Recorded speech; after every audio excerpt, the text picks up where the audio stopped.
and welcome to this episode of Best Practices for Creating Pop-Up Video Quizzes. Today, we'll be talking about prediction games, which is one of the three possibilities with our open-ended questions at the ISL Collective Interactive Video Quiz Maker.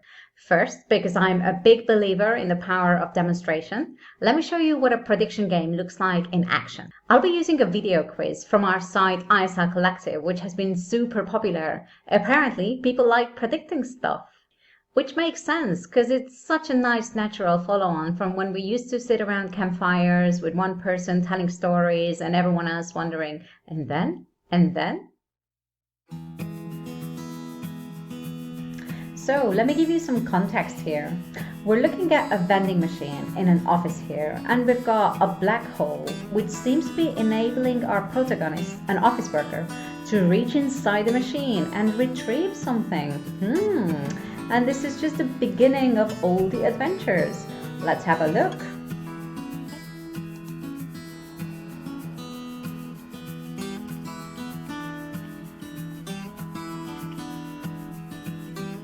Okay, what is he going to do next?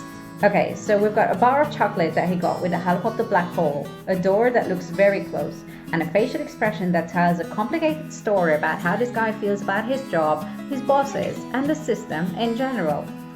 All this usually leads my students to the conclusion that he is going to open the door. Do you agree? Give me a nod if you do. Okay, I think we have a consensus here, so I'm going to type he's going to open the door. So let's see.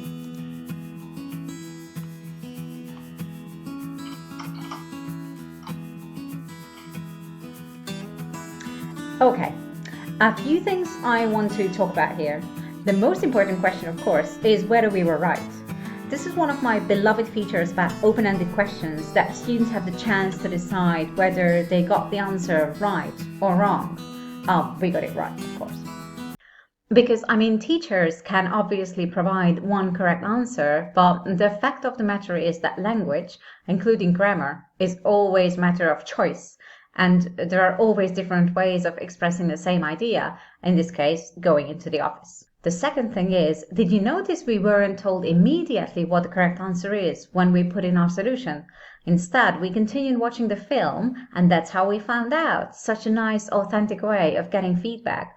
I will show you how to do this in the settings in a moment. Let's watch a little bit more of the short film. Okay, this seems like a good time to add another question. So we're going to click on Add Question. An open-ended question, we're going to choose Prediction Game. And for the question, we're going to say, guess what he's going to do next. And then we can provide a solution. I think he's going to open the safe. Okay, we have an option to delay showing the solution. And then, as we discussed earlier, students can continue watching the film rather than being told immediately whether their answer is correct or not. So this is going to take you to the timeline in the editor, and here, really easily, you can adjust just how much longer you want the video to keep playing.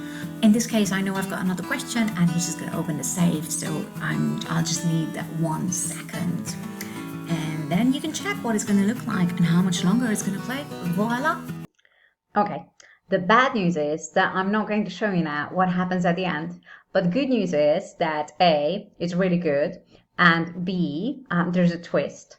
And C, if you're intrigued, which I hope you are, there's a link below in the description so you can have a look. All right, I hope you give these prediction games a try, and I hope your students will enjoy them as much as mine do.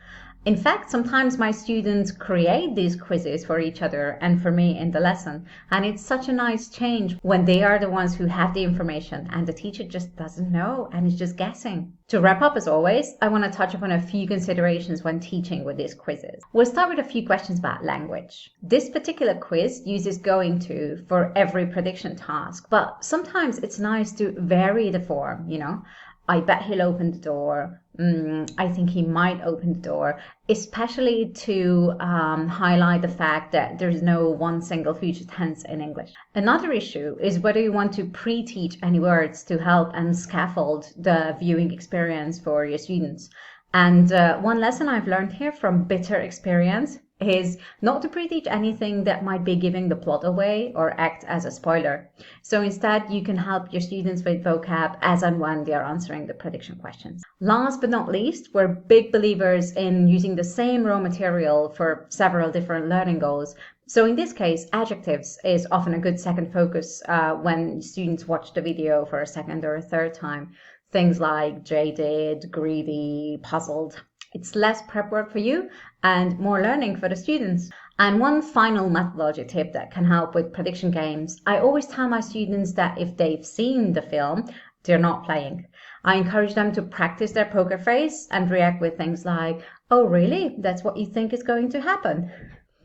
Okay, that's it for today. As always, we'd love to hear from you. Let us know which videos have worked for you as prediction games in the comments below.